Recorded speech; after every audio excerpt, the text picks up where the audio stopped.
수요일 아침 하나님께 예배드리기 위하여 주의 전에 나오신 연희교회 모든 성도님을 주님의 이름으로 환영하고 축복합니다. 이제 2025년의 마지막이 정말 코앞까지 다가왔습니다. 많은 마무리 인사를 했었지만 진짜 마지막인 만큼 옆에 있는 성도분과 이렇게 인사해 볼까요? 올 한 해 정말 수고 많으셨습니다. 또 이렇게 인사하기 원합니다.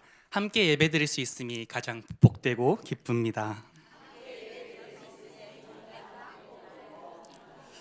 감사합니다. 2025년 12월 31일은 한 해를 마무리하는 마지막 날이지만 또 저에게는 마무리하는 마지막 날이 아닌 어떤 것을 여는 시작의 날입니다. 바로 목회자의 사명을 품고 나아가는 여정 가운데 오늘이 저의 첫 어른 설교이기 때문입니다. 아마도 제가 하나님 나라에 가는 그날까지 오늘은 잊지 않을 것 같습니다. 2025년 12월 31일이 저의 첫 설교였다는 것을요. 아직 많이 부족한 종이지만 성령 하나님께서 이 예배를 인도하여 주심을 믿고 말씀 가운데 개인에게 하나님의 말씀을 깨닫게 해주시는 은혜가 있길 간절히 소망합니다. 오늘은 하나님의 절대 주권을 믿으시나요? 라는 제목과 함께 창세기 45장 1절부터 8절까지의 말씀을 함께 나누고자 합니다. 우리 기독교인들은 각자마다 믿음으로 품고 있는 한 단어가 있습니다. 종교개혁자 루터는 우리가 잘 알고 있는 오직 믿음으로 의롭다함을 받는다는 이신칭의를 강조하였습니다. 칼뱅의 경우에는 튤립에 담긴 5가지 교리, 즉 인간의 전적 타락, 하나님의 무조건적 선택, 그리스도의 제한 속죄, 그리고 하나님의 불가항적인 은혜, 성도의 견인을 강조하였습니다. 그 밖에 종교개혁자들이 외쳤던 오직 성경, 오직 은혜, 오직 믿음, 오직 그리스도, 오직 하나님께 영광의 5대 교리도 있습니다. 이처럼 우리는 각자마다 자신의 삶에서 매일 읊조리고 고백하는 믿음의 문장 그리고 단어가 있습니다. 누군가 저에게 당신의 삶에서 매일 읊조리고 고백하는 믿음이 무엇이냐라고 물어본다면 저는 하나님의 절대 주권이라고 대답할 것 같습니다. 절대 주권이라는 것은 하나님께서 모든 일에 최고의 권위와 자유를 가지고 계시며 그분의 허락 없이는 어떠한 일도 일어나지 않는다는 것을 의미합니다. 쉽게 말하면 우리의 모든 순간이 하나님의 계획과 인도하심 가운데 있다는 말입니다. 그런데 때로는 우리는 하나님의 절대 주권의 범위를 제한하기도 합니다. 주변 사람들이 보았을 때 기쁘고 축하받을 일에는 우리가 하나님의 절대 주권이라고 당당히 고백할 수 있지만 반대로 어딘가 삐그덕대고 좋지 않는 결과로 이어질 때는 우리는 쉽게 하나님의 절대 주권이라고 고백하기는 힘든 것 같습니다. 오늘 본문 말씀에는 쉽게 설명할 수 없고 이해할 수 없는 삶의 어려움과 고난 가운데 있었던 요셉이 그의 형제들을 다시 만나 자신의 삶에서 나타난 하나님의 절대 주권을 고백하는 장면이 나오고 있습니다. 요셉의 이야기는 성도 여러분께서 잘 아시는 내용이라 믿습니다. 하지만 오늘은 조금 다른 관점에서 이 이야기를 살펴보고자 합니다. 바로 요셉의 삶에 나타난 하나님의 절대 주권을 주목하면서 우리 함께 예배에 나아갔으면 좋겠습니다. 요셉은 아브라함의 증손자, 이삭의 손자이고 야곱의 11번째 아들이었습니다. 요셉에게는 배다른 형제가 10명이 있었고 요셉의 어머니 라헬은 자신의 동생 베냐민을 출산 과정에서 죽게 되었습니다. 야곱은 노년에 얻은 요셉을 여러 아들들보다 더 사랑했다고 성경은 말하고 있습니다. 이에 형제들은 요셉을 미워하고 질투하였으며 결국 요셉을 죽이려고 꾀하는 가운데 요셉을 애굽이라는 나라의 종으로 팔게 되었습니다. 애굽의 노예로 팔려간 요셉은 그저 그런 주인의 집으로 팔리지 않았습니다. 요셉은 애굽의 왕 바로의 친위대장 보디발의 집으로 팔려갔습니다. 보디발은 얼마나 높은 위치에 있는 사람일까요? 현재 대한민국으로 비유하자면 대통령의 비서실장 겸 경호처장 정도의 권력자일 것입니다. 그렇게 요셉은 그저 그런 집이 아닌 최고 권력층의 집으로 간 것입니다. 또 요셉은 보디발의 가정 총무까지 올라가게 되었습니다. 그러나 보디발의 아내의 모함으로 인해서 감옥으로 끌려가게 되었습니다. 억울하게 감옥에 갔었지만 또 그저 그런 감옥으로 가지는 않았습니다. 그곳은 왕의 죄수를 가두는 감옥이었습니다. 요셉이 감옥에 갇힌 지 어느 정도 시간이 흘러서는 왕의 술을 맡은 관원장과 떡을 굽는 관원장이 들어오게 되었습니다. 즉 왕의 생명을 관리하는 대단히 높은 지위에 있는 사람들이 들어온 것이죠.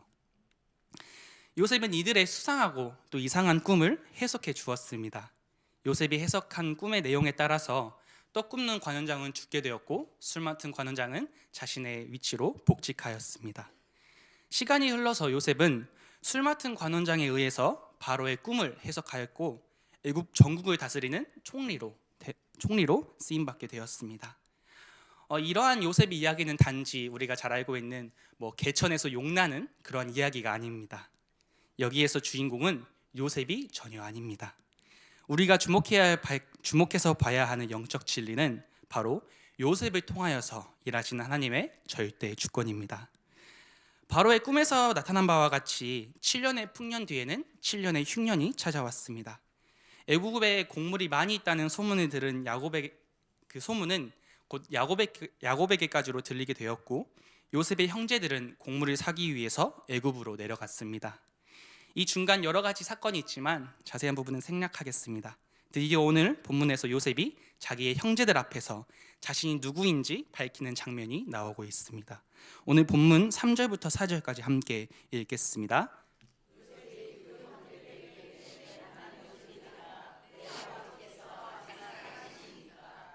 형들이 그 앞에서 놀라서 대답하지 못하더라. 요셉이 형들에게 이르되 내게로 가까이 오소서. 그들이 가까이 가니 이르되 나는 당신들의 아우 요셉이니 당신들이 애굽의 판자라. 아멘. 요셉의 형들은 이 순간 수많은 감정을 느꼈을 것입니다.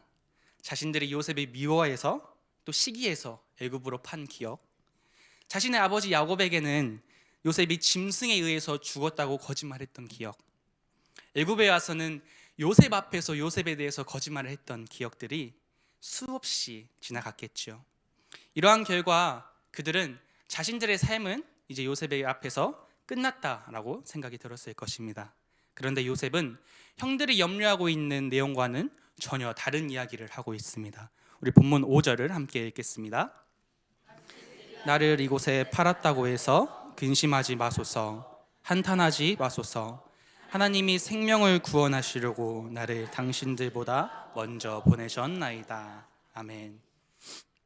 요셉은 지금 자신의 판 형들을 단지 위로하고 있는 장면이 아닙니다. 요셉은 자신을 팔았던 형들의 과거 악행을, 그리고 요셉의 지휘 앞에 벌벌 떨고 있는 형들을 그저 용서하고 있는 모습도 아닙니다. 요셉은 위로와 용서를 넘어서 하나님의 절대적인 주권을 고백하고 있는 것입니다. 뭐라고 하고 있는 거죠? 당신들이 나를 판 것이 아니고 하나님께서 자신의 백성들의 생명을 구원하시기 위해서 나를 보내셨다라고 고백하고 있는 것입니다. 요셉은 계속해서 증거합니다. 우리 7절과 8절 함께 읽겠습니다. 하나님이 큰 구원으로 당신들의 생명을 보존하고 당신들의 후손을 세상에 두시려고 나를 당신들보다 먼저 보내셨나니 그런즉 나를 이리로 보낸 이는 당신들이 아니요 하나님이시라. 하나님이 나를 바로에게 아버지로 삼으시고 그 온 집의 주로 삼으시며 애굽 온 땅의 통치자로 삼으셨나이다. 아멘. 요셉은 계속해서 하나님의 절대 주권을 강하게 선포하고 있습니다. 하나님께서 우리의 생명을 보존하고 우리의 후손을 세상에 두시기 위해서 나를 모든 어려움과 고난과 역경 가운데에서 구원하셨으며 바로 이곳 애굽 온 땅의 통치자까지 나를 먼저 보내심으로 인도하셨다고 고백을 하고 있습니다. 그러나 사실 요셉의 삶은 어떠했습니까? 자신이 사랑하고 의지하는 형제들에게 속아서 어린 나이임에도 불구하고 애굽 종으로 팔렸습니다. 보디발의 집에서는 종으로서 열심히 일했습니다. 가정 총무까지 올라갔으니까요. 그런데 어떻게 됩니까? 전혀 사실이 아닌 모함으로 인해서 감옥으로 끌려가게 되었습니다. 또 감옥에서 만난 관원장들의 꿈을 풀어줍니다. 여기서 요셉은 한 관원장에게 자신을 도와달라고 한 가지 부탁을 합니다. 복직하거든 자신의 사정을 바로에게 말해서 자신을 건져달라고요. 간절히 호소하며 간청했습니다. 그런데 그 관원장은 요셉을 기억하지 못하고 잊어버렸다고 성경은 기록하고 있습니다. 요셉에게는 되는 일이 아무것도 없었습니다. 요셉이 감옥에 정확히 얼마 동안 갇혀 있는지는 알 수 없습니다. 그러나 41장 1절에서 만 2년 후에라는 말을 통해서 적어도 요셉이 2년은 감옥에 있었다는 것을 알 수 있습니다. 분명 술 맡은 관원장은 2년 전에 복직하였고 그에게 자신을 도와달라고 간청까지 했었습니다. 사실 아마 제가 요셉이었으면 너무 억울해서 화병으로 감옥에서 쓰러졌을 것 같습니다. 그런데 요셉은 전혀 그러지 않았습니다. 시편 기자는 요셉에 대해서 이렇게 말을 하고 있습니다. 우리 시편 105편 17절부터 18절까지 함께 읽겠습니다. 그가 한 사람을 앞서 보내셨으며 요셉이 종으로 팔렸도다. 그의 팔은 착고에 차고 그의 몸은 쇠사슬에 매였으니. 아멘. 요셉은 결코 하나님의 절대 주권을 인정하지 못한 상황이지 않았을까요? 어떻게 인정할 수 있었겠습니까? 그런데 요셉은 이러한 상황 속에서도 하나님의 절대 주권을 인정하고 고백하는 사람이었습니다. 우리 다음 절인 19절을 함께 읽겠습니다. 곧 여호와의 말씀이 응할 때까지라 그의 말씀이 그를 단련하였도다. 아멘. 저는 여기서 하나님의 절대 주권을 정확히 이해할 수 있는 하나님의 방법 두 가지를 말씀드리려고 합니다. 첫 번째는 바로 언약, 곧 여호와의 말씀입니다. 요셉은 하나님께서 자신의 꿈에서 주신 언약을 붙잡고 있었습니다. 11개의 곡식탄이 자신에게 절하는 꿈, 해와 달과 11별이 자신에게 절하는 꿈입니다. 많은 이들이 이 꿈을 요셉이 총리가 되는 것으로 비유하곤 합니다. 물론 맞습니다. 그러나 저는 이 표면적인 것 이상의 것이 있다고 생각합니다. 그것은 바로 두 번째, 생명을 구원하시는 하나님의 능력인 것입니다. 창세기 37장 17절에서 요셉이 자신의 꿈을 그의 형제들에게 이야기하는 과정에서 그의 아버지 야곱의 태도는 이러하였습니다. 바로 제가 읽도록 하겠습니다. 그의 형들은 시기하되 그의 아버지는 그 말을 간직하였더라. 아멘. 야곱 또한 언약의 사람이었습니다. 야곱은 하나님의 언약을 굳게 붙잡고 하나님의 절대 주권을 인정하며 걸어갔던 사람이었습니다. 이러한 야곱은 자기 아들의 요셉의 말을 마음속에 간직하였다고 성경은 말을 하고 있습니다. 저는 요셉이 자신의 꿈을 통하여서 품었던 언약을 그의 아버지 또 그의 아버지의 아버지인 아브라함에게 주셨던 언약까지 거슬러 올라가고자 합니다. 창세기 12장은 갈대아 우르에 있는 아브라함에게 하나님께서 주셨던 언약입니다. 언약의 내용 중 하나는 하나님께서 아브라함으로 인하여서 큰 민족을 이루겠다는 내용입니다.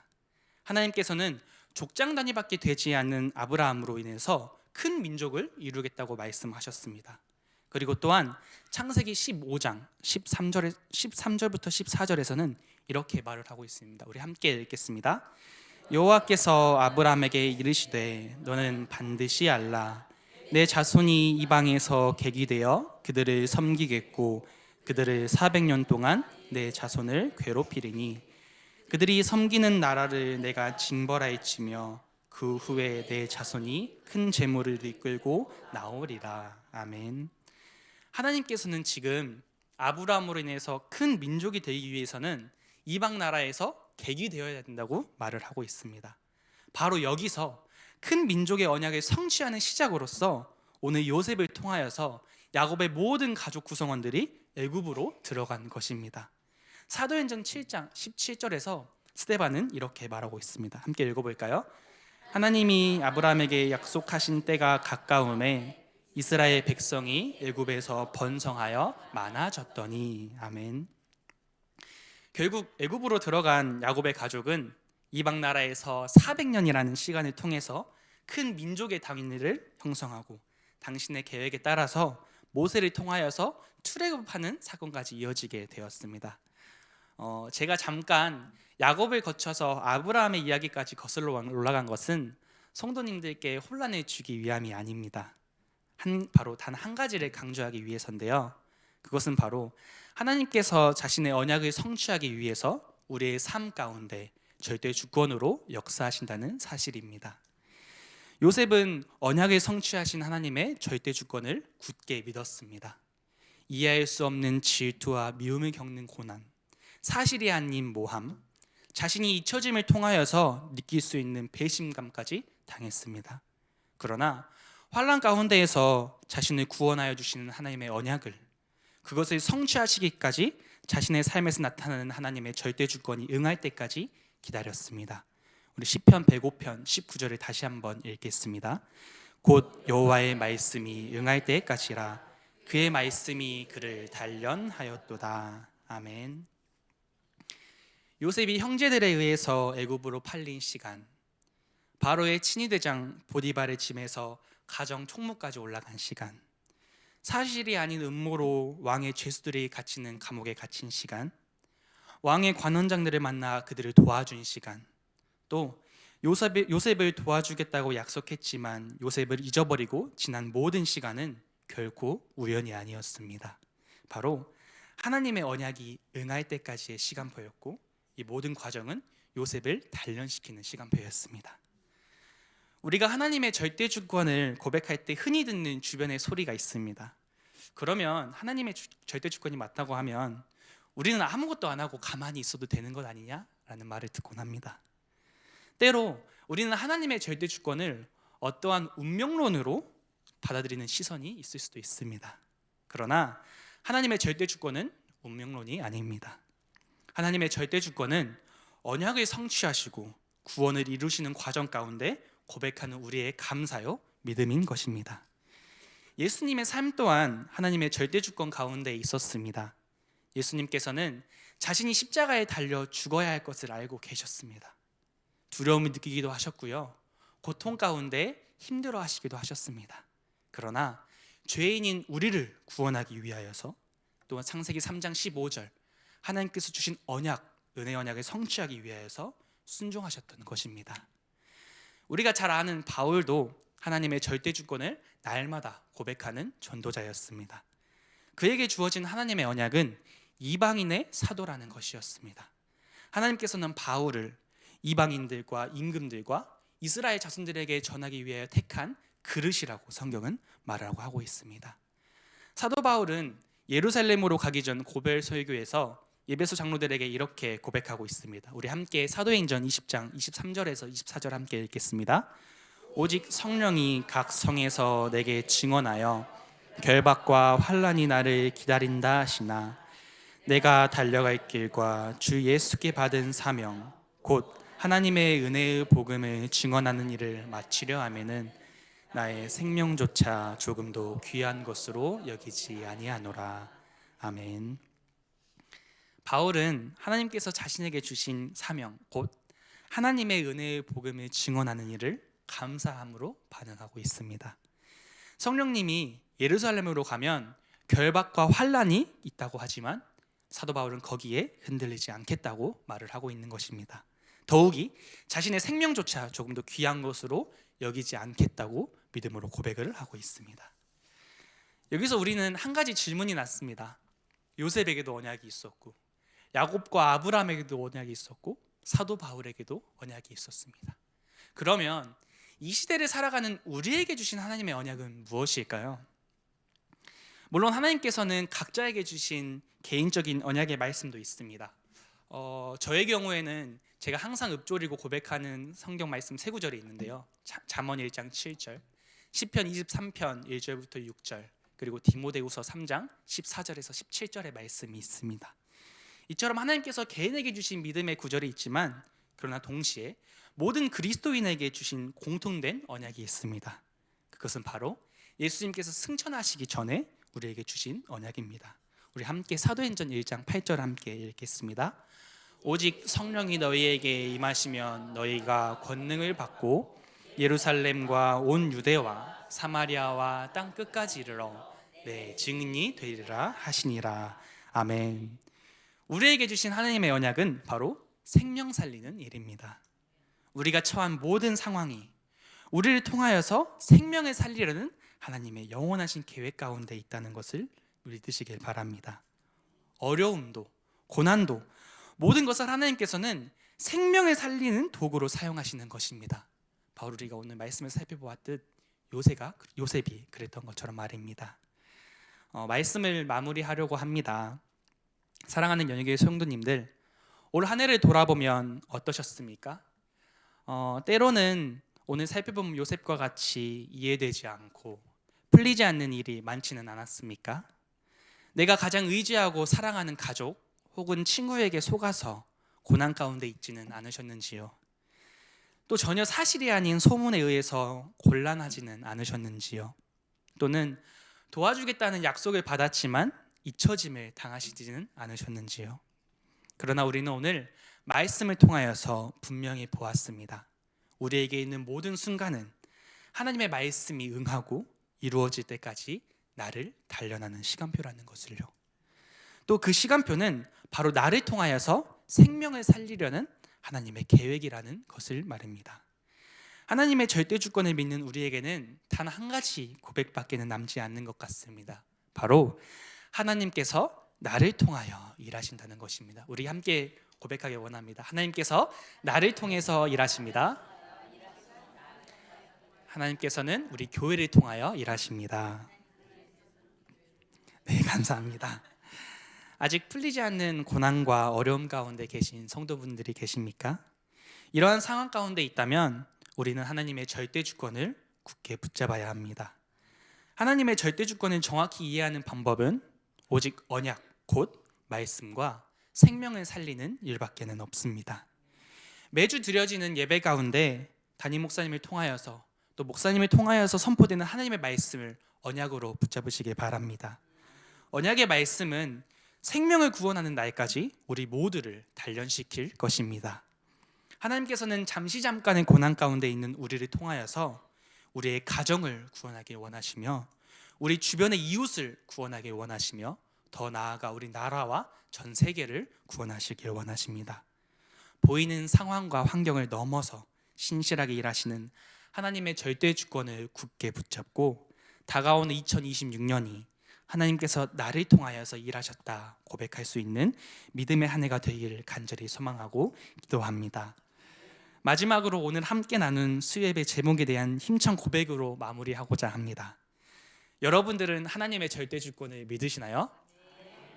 어떠한 상황 속에서도 우리의 고백처럼 이 믿음이 고백으로 남는 우리 연희교회 모든 성도님들이 되시길 간절히 소망합니다.